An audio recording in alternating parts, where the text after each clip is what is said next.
तव कथामृतम् तप्तजीवनम् कविभिरीडितम् कल्मषापहम्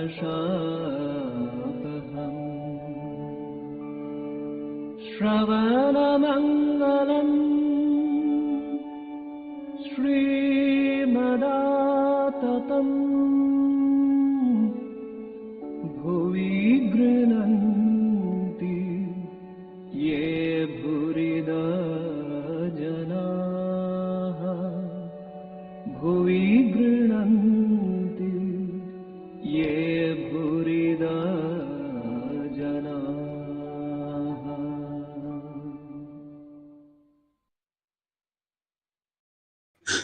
ॐ तव कथामृतं तप्तजीवनं कविभिरीडितं कल्मषापहं श्रवणमङ्गलं श्रीमदाततं भुवि गृह्णन्ति ये भूरिदा जना. We are studying the Gospel of Sri Ramakrishna, and we have not yet completed the conversations of October 24, 1882. What happened was on Friday, this conversation is not very big, one page, out of which we had covered half a page. And then we had, along with the previous dates, and along with that, we came to a passage which required a lot of comments from me for various reasons. So I stopped that day and I said, and it suddenly came, so I stopped that day and said that this has to be taken on the next day. Now, next day was Saturday, and some mistake happened from my side, some technical mistake. You know, the sponsors or the system is run on Advaita Ashram YouTube. They have loaded their system on my laptop. I am staying in Belur Math, and they have instructed me what to do to start the class. Some mistake happened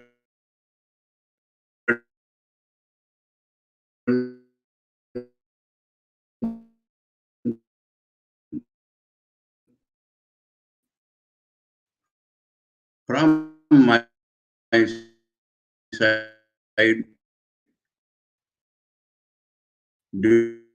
during that procedure, and that is, then shall I change it to my, okay. So some technical mistake happened from me, and that is why the class could not be held at all. So that topic and that comment I will have to do today. And the topic is that it is about meat eating, or what we call the non-vegetarian diet. And it has come in a different context. The running context is Thakur talking to Balaram. Now Balaram and his whole family were strict Vaishnavas, and the Vaishnavas in Bengal and maybe elsewhere are strict vegetarians. But Thakur is talking in front of them and without any compromise with the truth. Now, where Thakur lived was the Kali temple area, you may say, Kali temple premises. Within that premises, there was the Radhakanda temple. There were 12 Shiv temples and the main Kali temple. Now the Kali temple and Radhakanta temple offerings, which became sanctified, that is prasad, used to come regularly to Thakur's room for his consumption, and for the devotees who come there also could take from that. And now the prasad from Kali temple. In India, wherever in the world, if Kali is worshipped, definitely there is fish offering in her food. Definitely. And regularly or sometimes, I myself do not know, but there is meat offering also. An animal is sacrificed at least on every Amavasya day in Dakshineshwar Kali temple. In the old Kali temple at Kali Ghat, one of the 50 Shakti Pithas, perhaps it is offered every day. So, this is the fact. Now that prasad comes to Thakur. And though Thakur is talking to Balaram, he mentions these 2-3 things. Now I read those lines and then offer my comments. Now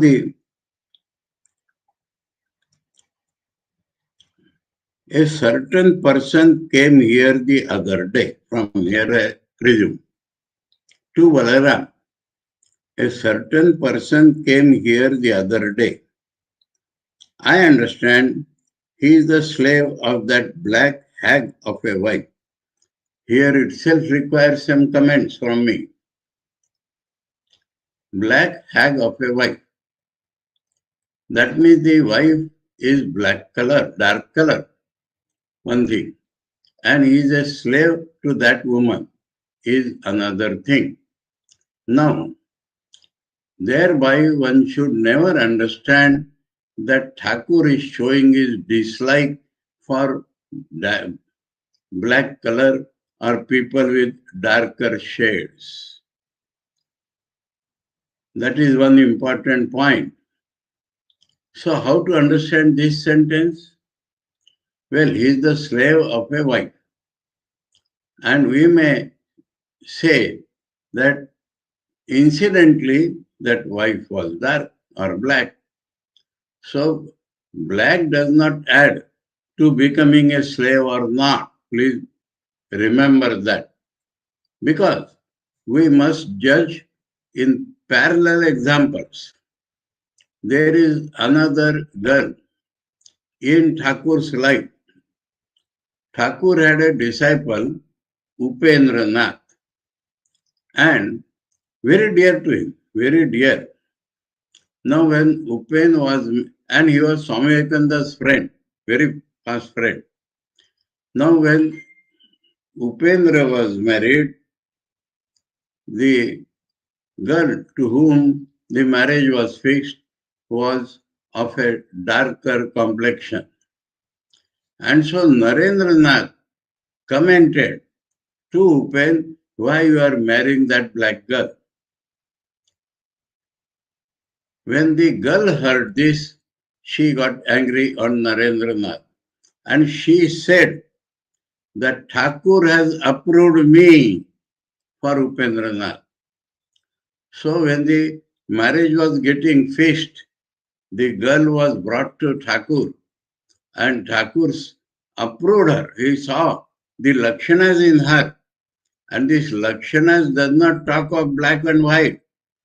So he saw the signs in her, good signs in her, and told Upen, yes, better you marry this girl. And this the girl knew. And so the girl said, Naren may not understand anything, but Thakur himself has approved me.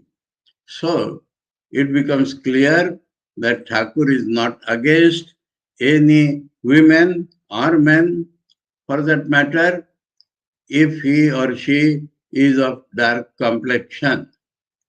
So in that light, we should see how Thakur is talking about the black hag of a wife.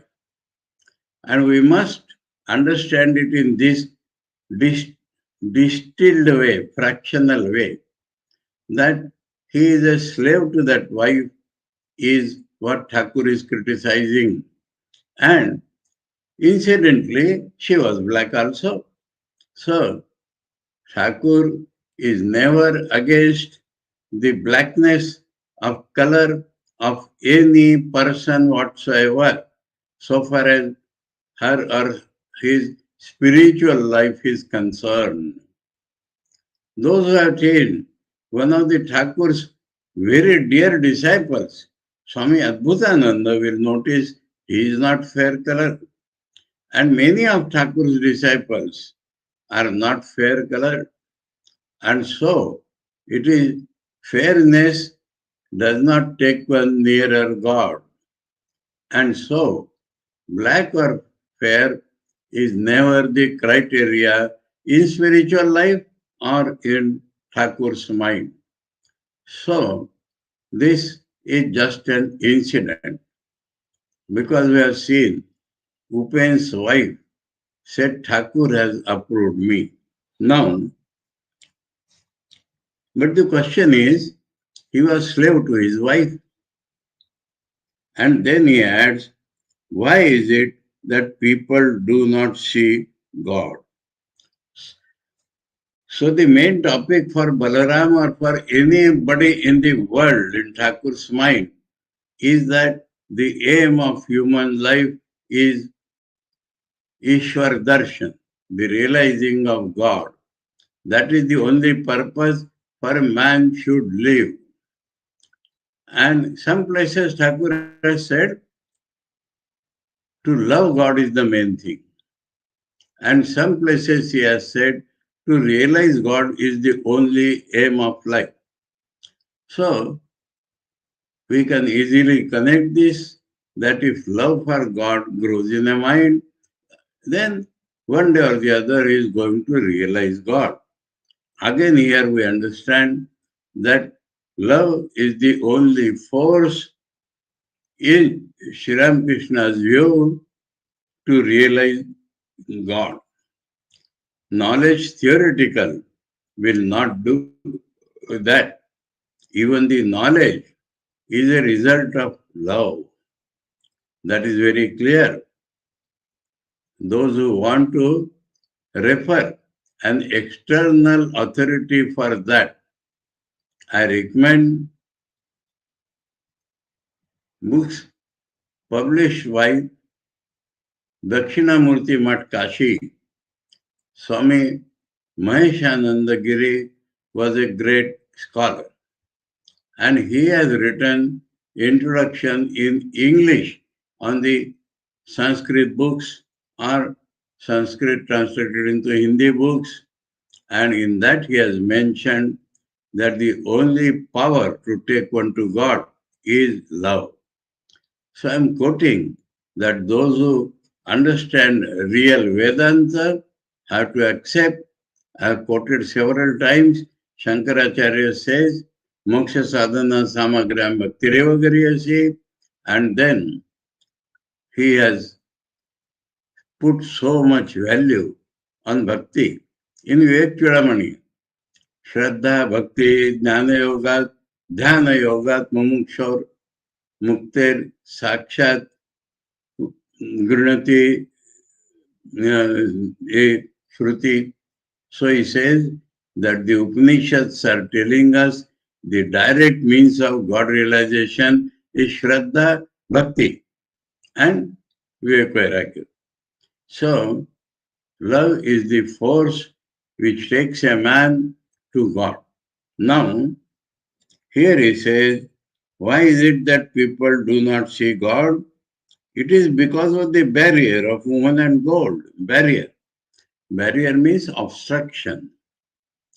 And woman and gold were explained several times that desire of man has been declared by the rishis as three types of desire. Dhareshana or Putraishana, Vitteshana and Lokeshana. Dhareshana or Putraishana means the desire for a wife or desire for a son or child. You can put it because the topic is men. If the topic is woman, we can say that desire for a husband, desire for a girl or desire for a son, desire for money and desire for local. So now after that, the Upanishads have divided these three desires, three types of desires into two classes only. Sadhaneshana, Sadheshana and Sadhaneshana. Sadheshana means desire for enjoyment. Sadhya, object. And Sadhaneshana means desire for the means of enjoyment. So, बहुत ज्यादा हो रहा है. To mind, when I think of that, it comes back. Shall I put it away? It has come back, Baba. Oh, this close. This should not close. Now I understand this is very difficult. Very difficult. So, desire for a wife or son may be taken as a desire for enjoyment. Desire for local also taken as desire for enjoyment, and desire for wealth should be taken as desire for the means of enjoyment. And we have seen these two are separate desires. People desire money, they become mad after money. They may or may not enjoy, and they are mad after enjoyment. So, desire for enjoyment, desire for means of enjoyment, this in daily practical life, Thakur tells women and gold. Women is the English translation. It does not show the shade. The original Bengali is Kamini Kanchan. Kamini, the embodiment of desire. Kamini, or the female form of desire. So that is the word, not women. He is not against women at all. Women are the great sadhakas in his life also we have seen. We need not discuss that again and again. But women represent desire for enjoyment in man. And gold represents all the wealth. And so, same thing as Sadheshana and Sadhaneshana, he describes as woman and gold. And that desire will always pull the mind down and down and down, merge him, immerse him in the world. While going for God, one has to remove all desires, not only love for God, but all desires. That is the opposite direction in life. Opposite direction. People who think they worship God for getting more and more enjoyment are not devotees in Thakur's view. They are not going towards God. They are neither loving God nor they are going to reach God. So, this is the obstruction. Now, it goes away.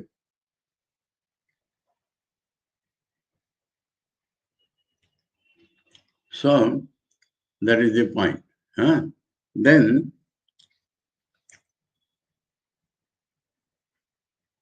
Why is it that people do not say God? It is because of the barrier of woman and God. How impudent he was to say, impudent means does not know what to talk. How impudent he was to say to you the other day, to Balram.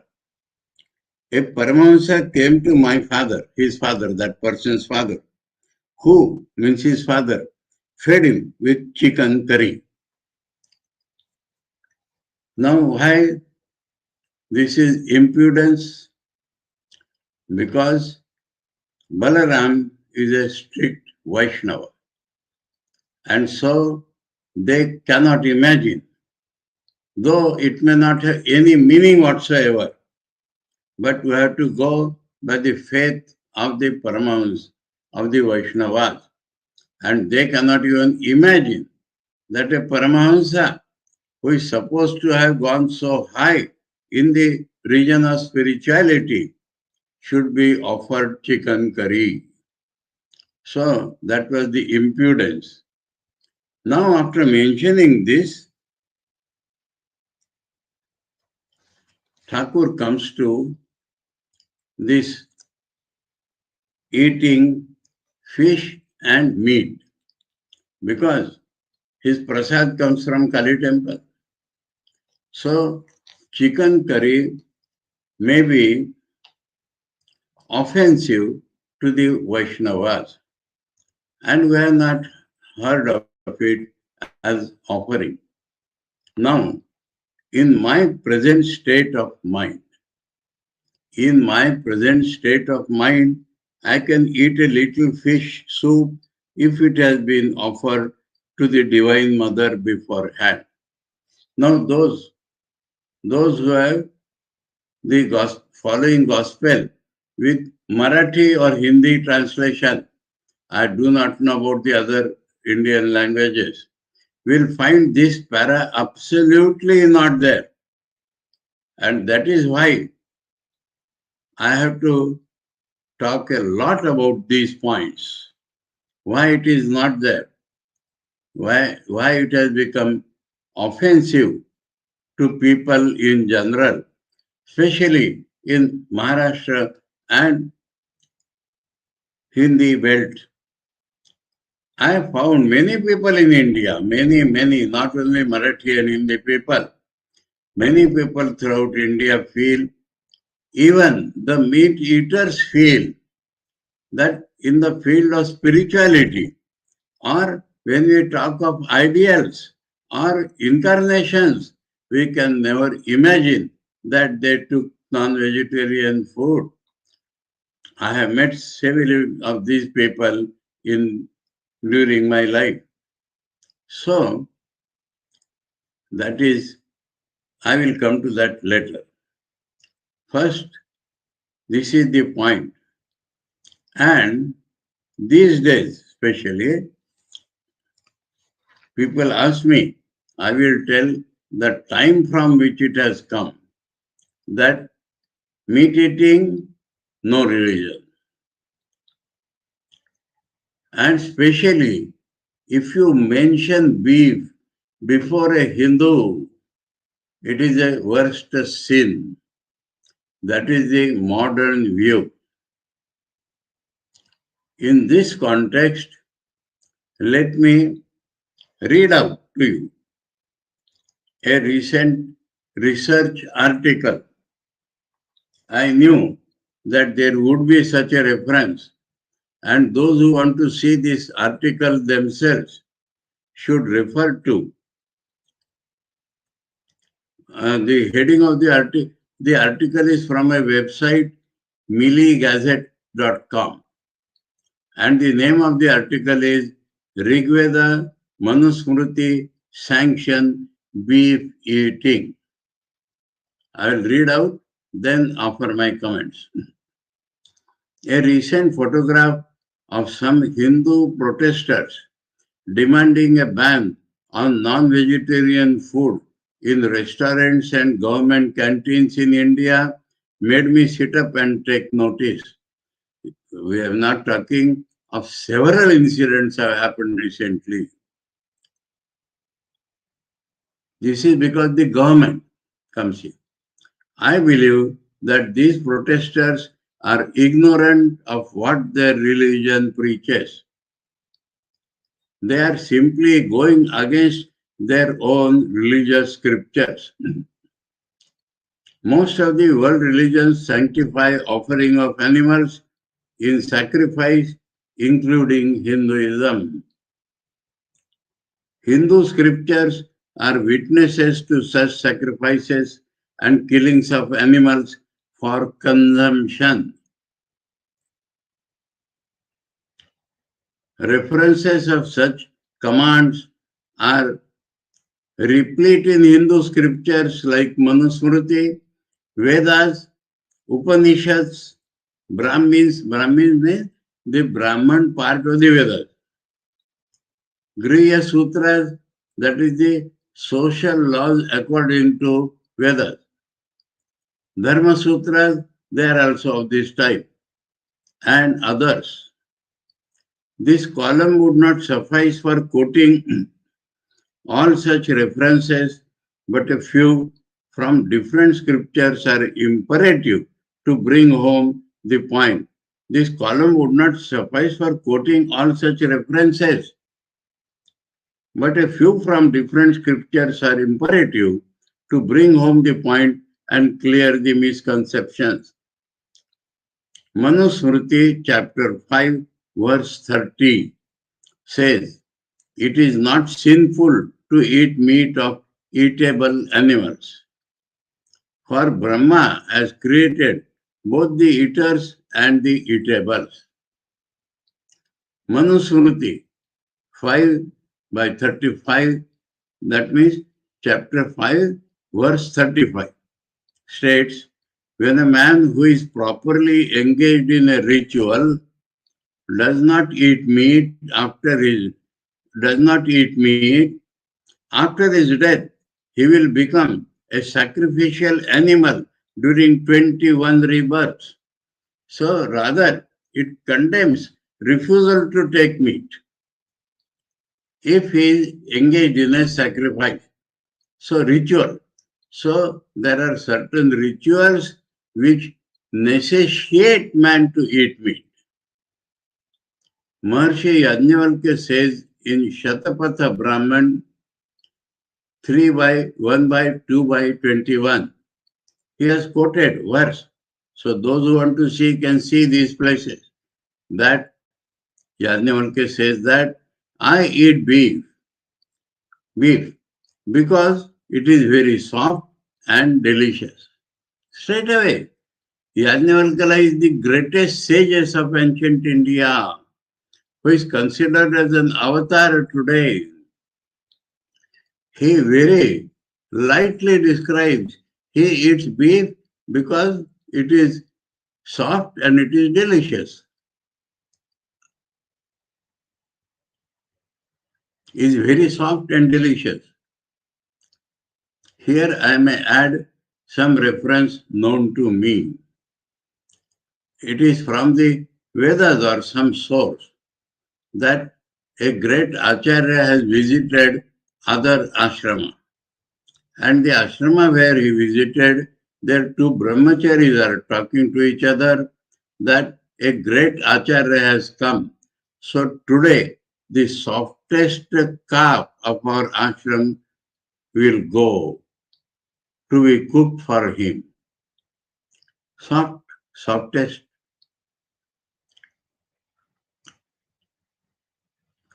Apastamba Gruhya Sutram 1 by 3 by 10 says the cow should be slaughtered on the arrival of a guest, on the occasion of Shraddha of ancestors, and on the occasion of a marriage.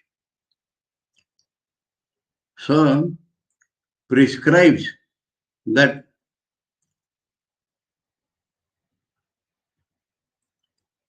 cow should be slaughtered when a guest arrives and occasion of Shraddha and on the occasion of a marriage.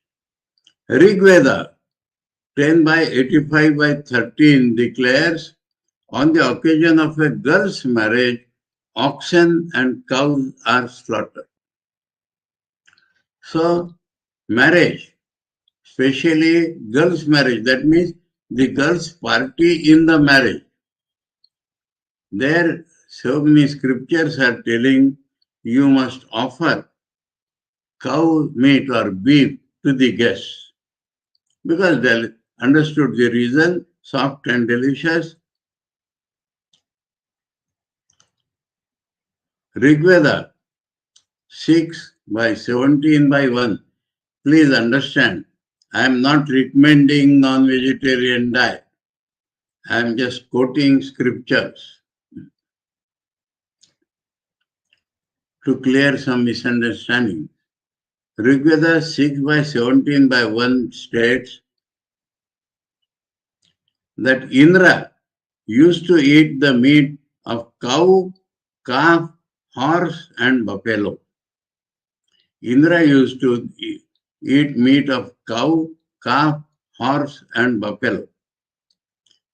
Vasishtha Dharma Sutra writes 11/34, if a Brahmin refuses to eat the meat offered to him on the occasion of Shraddha or worship, he goes to hell.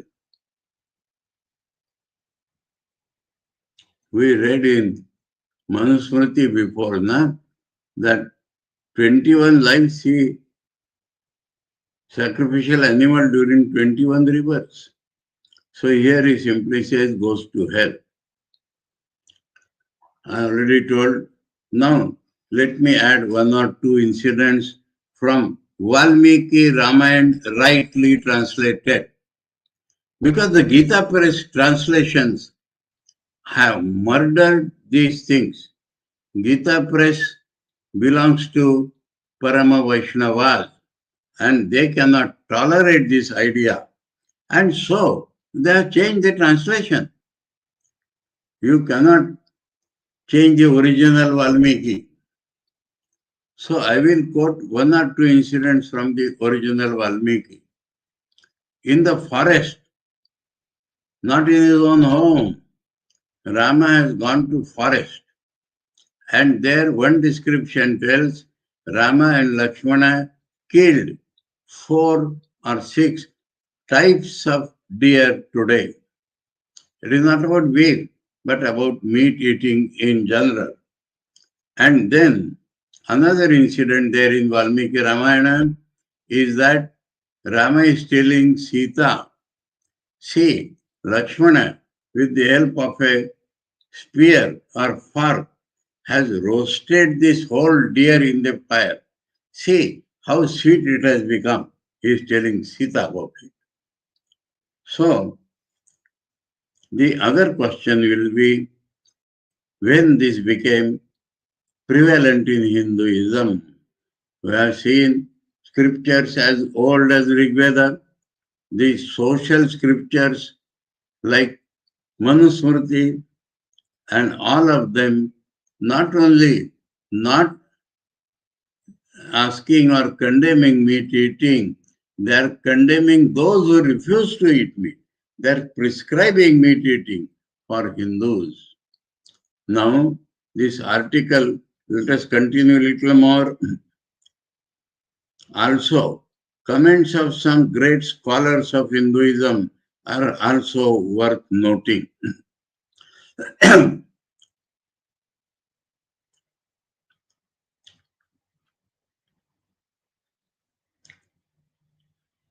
Hinduism's greatest propagator, Swami Vivekananda, said thus,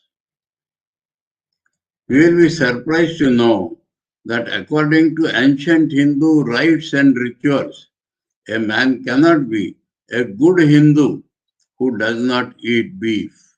Beef directly. He cannot be a good Hindu if he does not eat beef. And Vivekananda telling, because his study of the scriptures.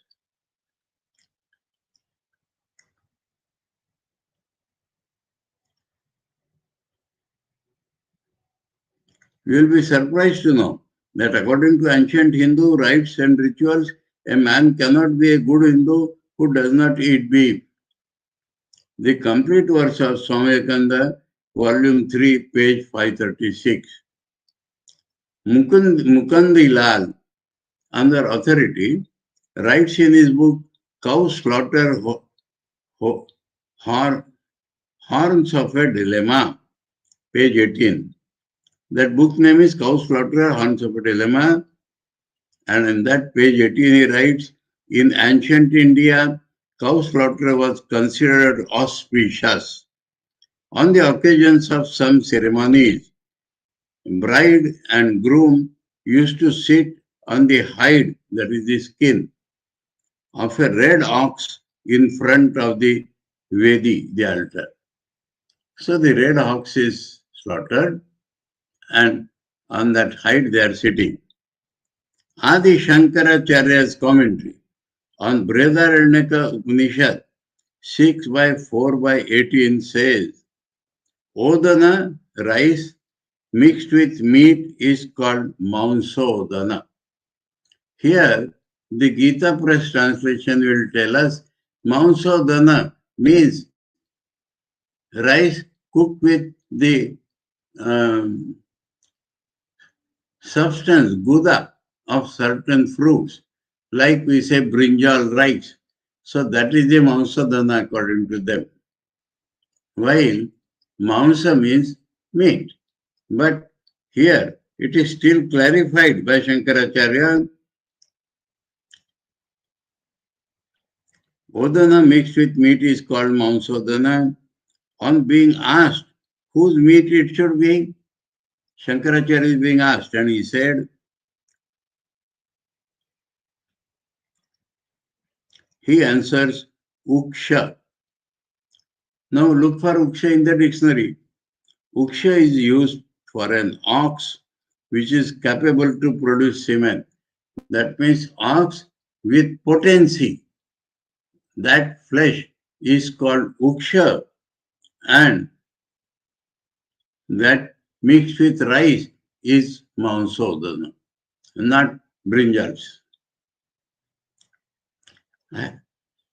I remember another incident from Shankar Bhashya on the Brahma Sutra. He says about a sacrifice described in the Karma Kanda. Not necessary even there. He says there is no sequence between Karma Kanda and Jnana Kanda, as there is a sequence in the ritual, in what order the animal is cut. Animal is cut for sacrifice, is taken for granted. And what should be the order? And he says, first, in Hindu sacrifices, the heart should be cut first, and then head or other things. Now, in this regard, we have certain comments or why it is so. Contrasted with the Mohammedan sacrifice of animals for eating or offering. The Mohammedans believe that the blood is impure, flesh is all right.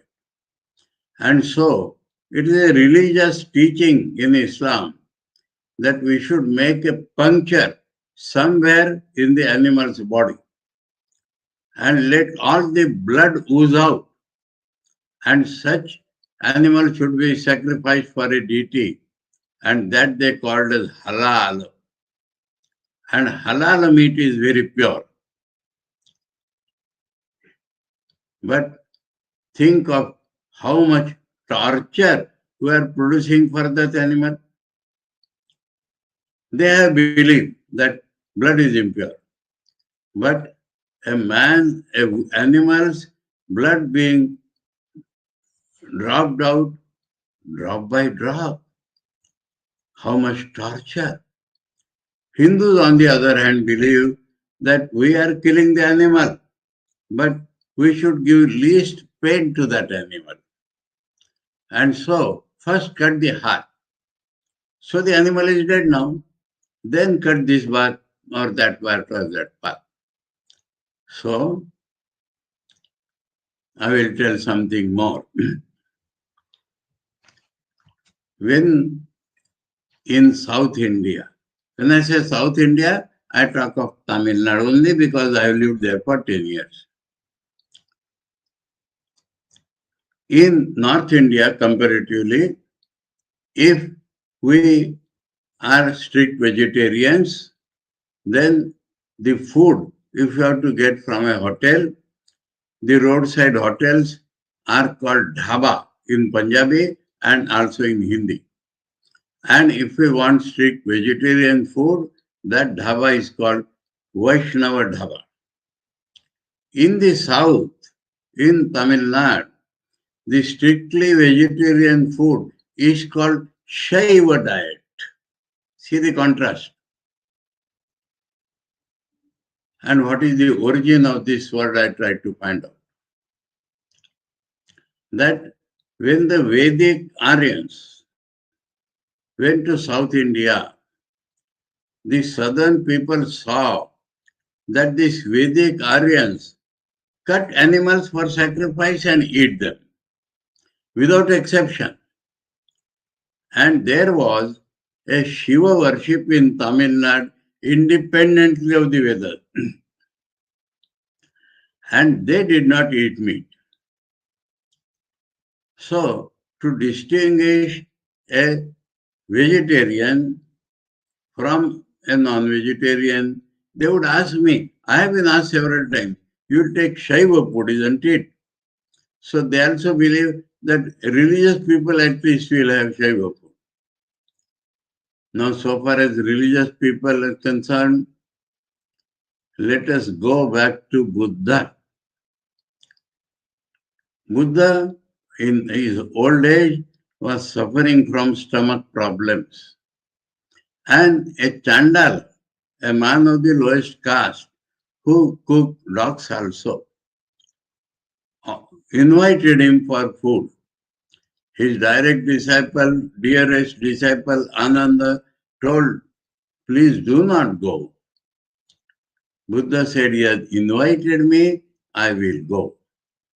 Knowing fully well that he offered him the meat of a pork, swine, and it increased his stomach problem.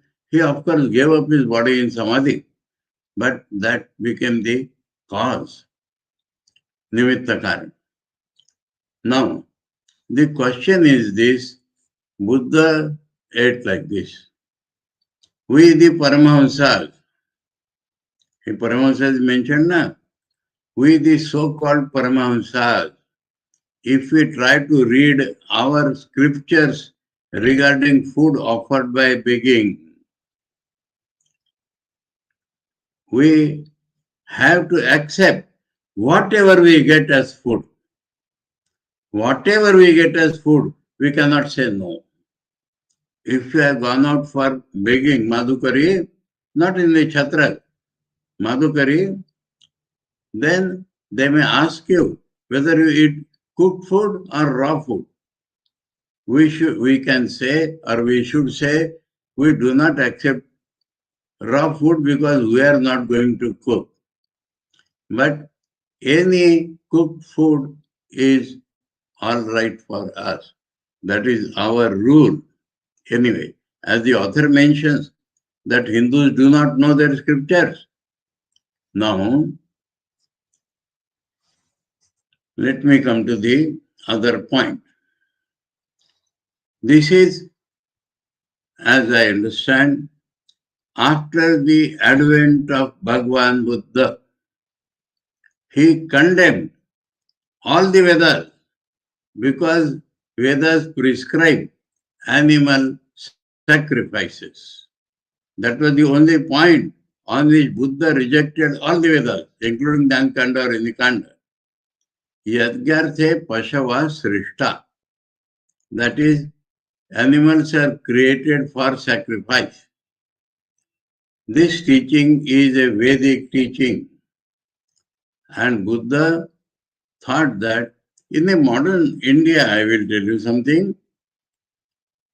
When, let me take So many dimensions are there. I do not know whether I will be able to complete today.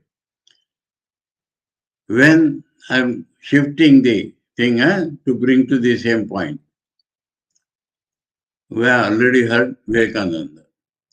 Now, Vivekananda is thinking that we have given new directions, new ways for religion, like Jiva Jnana, Jiva Seva, etc.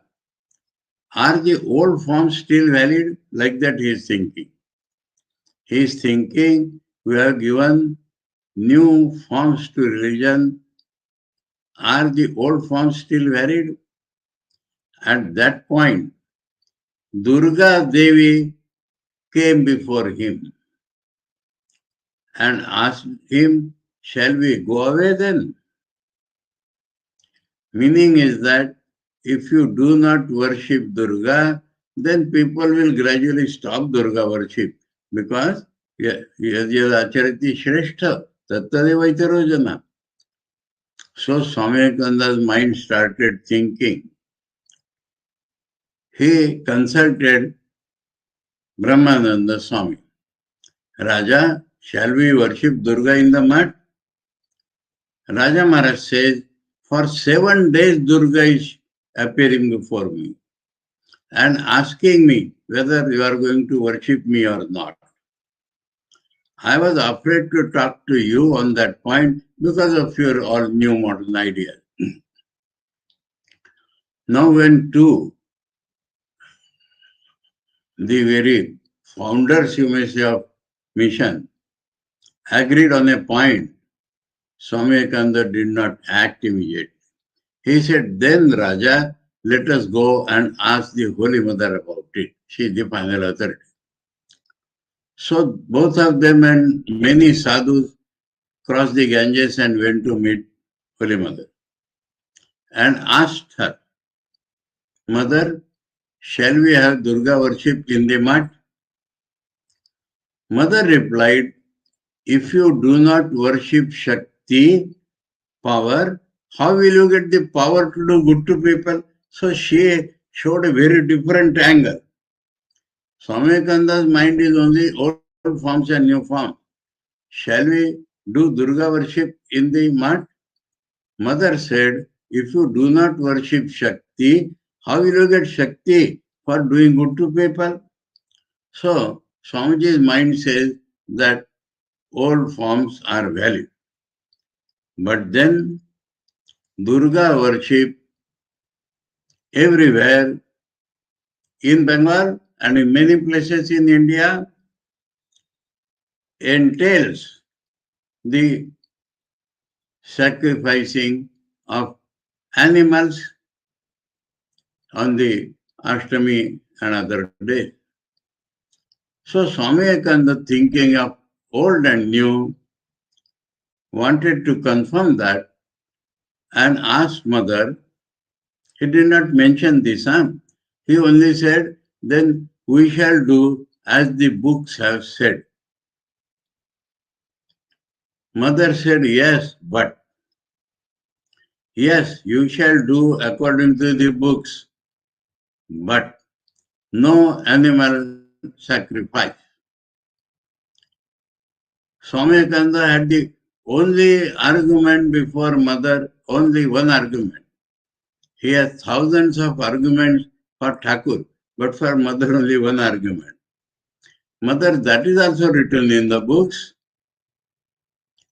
Mother said, might be written, but I see before my eyes, the whole Ganges have become red. That means, if you sacrifice, then whole Bengal will sacrifice. Same principle. Yadadacharati Sheshta Tattadeva Itarojana. And the result is that the Ganges water has become red in my eyes. So, no animal sacrifice. Now, Swami Vivekananda understood that old forms are valid but have to be modified. Now, people in Bengal, in many places, do sacrifice animals even today. But those who do not want to sacrifice have got a good model that Belur Math does not sacrifice. We should also not sacrifice. That is the mother. Now, Buddha thought these Vedas teach killing of animals. So whether Jnankanda and all Kanda people not understand, don't follow the Vedas. Reject the Vedas. So we have seen Buddha took pork, but this killing of animals in the name of sacrifice, Buddha stopped totally. Now, people lost faith in the Vedas and Buddha's philosophy. It is impossible for an ordinary man to understand. Buddha tells, don't think of Atman, do serve people. That cannot be the final religion. And so, when the Vedic faith was lost, India became depraved and society started going down and down. Then Kumaril Bhatta arose and he learned Buddhist preachers' analysis power was tremendous. So Kumaril Bhatta learned their processes and argued against them and brought back the faith in the Vedas, Karmakanda. And Shankaracharya revived the Jnanakanda, that is the history. Now, when Kumaril Bhatta and his team, they were so powerful that Buddhism was driven out of India lock, stock and barrel.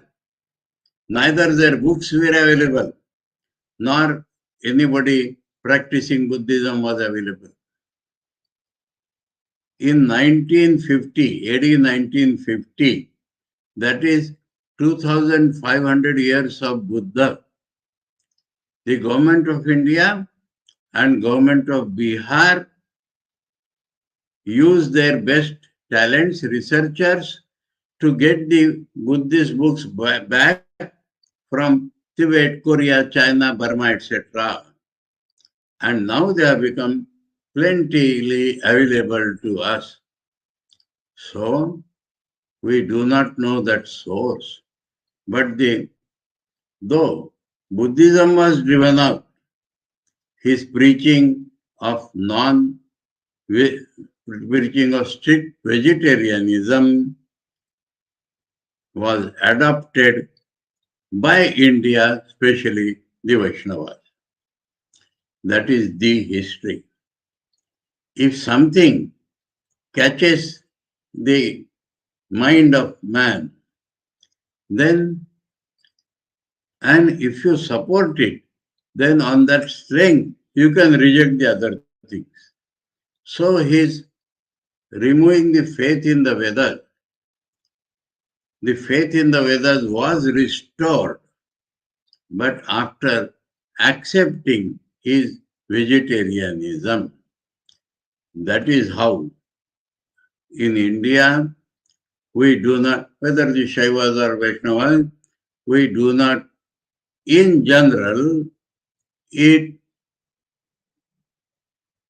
meat or non-vegetarian food because of that influence of Buddhism. When I talked of Shaivas, Buddhism was already prevalent there. Anyway, now we come to Maharashtra or the Hindi belt. People think,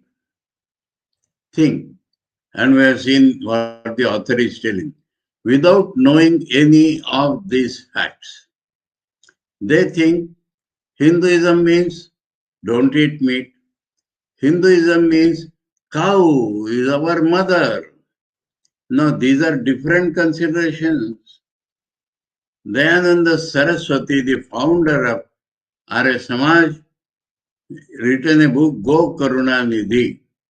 And in that, economically, he has proved that cow's meat should not be eaten. Economically. We get milk, we get so many things from cow, we should not kill it. In this thing, let me quote something funny also. In Chandigarh, for talking with young people, I had created a forum. And in the panelist, one was Principal Arya of the DAV College, Chandigarh. And he argued in favor of vegetarianism, telling that the animals who are, in animals we find some are carnivorous and some are vegetarian, some are non-vegetarian. He says the non-vegetarian animals have their teeth constructed in a different way. And man's teeth are not constructed in that way. So man should not eat animals. I laughed inside. Animals eat meat by tearing by their teeth. Man does not require that. Man cooks meat and eats them. We have seen Yajnavalkya telling beef is soft and delicious. Not that he is eating beef like that. He is cooking it. So, these arguments can be plenty. Again, let me tell you, I am not talking in favor of vegetarianism or non-vegetarian. But my point is, now if you ask what is my opinion, those who are practiced eating meat should continue. Those who are not practiced meat eating should not necessary to adapt that. But from the mind, the restrictions in the mind must go away. Swami Vivekananda in his essay, Hinduism and Ramakrishna said, you see, all other religions people are eating meat. And do they go to hell? Christians, all Christians. Let me add, all Hindus, ancient, do they go to hell? Swami Vivekananda says, is God stands against 1 pound of flesh. I do not want such a God. So, we do not limit God or approach to God. Now in Hinduism, Kamakya Tirtha, how many places there are animal sacrifices today? And they do not throw away the animals after that.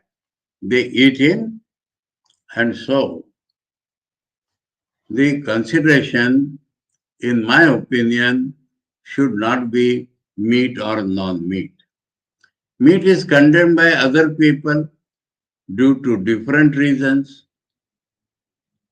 Swami Vivekananda said in England, America, the justice system depends upon, in England also sometimes, juries. The judge will sum up the advocate's argument, present before the juries, and then the team of juries have to decide whether he is a criminal or not. In England, butchers are not allowed to be juries. The concept is that their mind has become hardened. Swami Vivekananda said, you eat meat. For you the butchers exist, and you do not allow them on the juries. So, hypocrisy has entered. Now, we have seen Swami Vivekananda's views. Now, so I say, no, meat is not accepted as food due to other reason. And that is, meat is a Rajoguni food. Mind you, not Tamoguni. And onion, garlic, hing, all those are Tamoguni foods. Even idli, dosa, vada are Tamoguni food because they are kept overnight, fermented, then cooked. So, in comparison to Tamoguni food, Rajoguni food is better. Compared to Rajoguni food, Sattoguni food is the best. So, food-wise, people think we become cruel if we eat the animals. And the people have criticized in front of Swamiji that if you eat a fish, your brain will become fish brain. If you eat cow's meat, you will be cow brain. Swami Vivekananda says, does not it mean that your brain will be potato brain or that gourd brain if you are eating that only? So these are nonsense arguments. The question is faith. The main question is faith. So if in your mind, and we find here Thakur talking, and he's talking the present state of the mind, not all states. He must have eaten because he was a Kalivakta. But in my present state of mind, I can eat a little fish soup if it has been offered to the Divine Mother beforehand. I can't eat any meat. That is another point. Swami Vivekananda also has explained in his book on Bhakti Yoga that those who want to follow the path of devotion, those who are Bhakti Yogis, their mind and heart and everything should become soft. And it is better they do not eat non-vegetarian food. But Indians in general, non-religious spiritual Indians in general lack power because they are vegetarians. That is what Swami Vivekananda is opined. And so, my consideration is now, a little more time we are taking, my consideration, as I think is rational, is that you do not think of vegetarian or non-vegetarian, no criteria at all. You analyze sincerely whether this food suits you physically or not, first point. Every food does not suit everybody.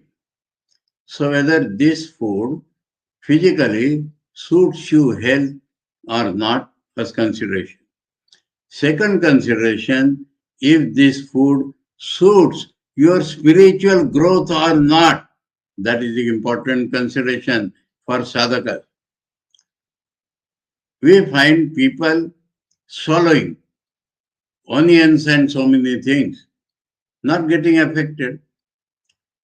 Some people, if they eat one onion, their mind becomes polluted. Even the sex desire is aroused. Such people should not eat. So, any food, if you find harms you spiritually, or any food which you find is not suitable to your mental temperament, you should not eat. And this is what Thakur is telling. In my present condition, when the mind has become so soft, even then I can eat a little fish. Fish, you see, the Bengalis in general do not include fish in non-vegetarian food, let me tell you. They say fish is Ganga Phala, the fruit grown in Ganges.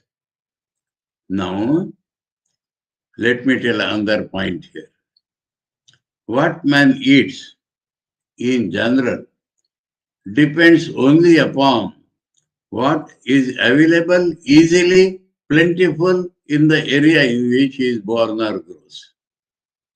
In Kashmir, the Brahmins eat the eggs because very cold to keep vegetable and all that. So they accept the eggs. In Goa, where the climate is similar to Bengal, the Gaud Saraswat Brahmins eat fish regularly, because of which the other Brahmins, they don't call them Gaud Saraswat Brahmanas, they call them Gaud Saraswatas. There are many excellent devotees of Thakur in Goa. Now, similarly, in the north coastal Karnataka like Karwar, etc. So, the point is, don't think of vegetarian or non-vegetarian. Think whether it is suitable for your physical health. Find out. A sincere man introspectively automatically finds out. Don't go by this consideration, but whether it suits you spiritually. When Naren came to Thakur telling I have eaten something which they say is not proper, prohibited food, Thakur said, your telling does not affect my mind at all. If anybody of these people had said, I would not have touched it. So, suitable according to one's state of the mind. I think I have talked a lot. If some questions are raised by email or WhatsApp to me, I'll be glad to answer tomorrow's class. Otherwise, we shall proceed. Why the Marathis or Hindis or other people, they think that we may eat, sadhu should not eat. So, all these I have talked. I will tell one more incident and conclude. Some of our ashram went to Birla, Gandhi's host, asking for donation for the construction of a temple. This is heard by me. Birla ji said, I will on my own expenses construct temples for all your centers on one consideration. If you people give up eating fish, I am ready to give so much money. Mission could not accept that. Because in mission, nobody is compelled to eat this or that. But man eats according to his choice. There are strict vegetarians within mission. There are non-vegetarians within mission. And so, this consideration should be based upon the sensitivity about health and about spiritual life on nothing else. Om Tava Kathāmritam Tapta Jivanam Kavibhiriditam Kalmashapaham Shravanamangalam Srimadaatatam Bhuvi Grunanti Ye Bhurida Jana. Om Shanti Shanti Shanti. Hari Om Tat Sat. Sri Ramakrishna Arpanamastu.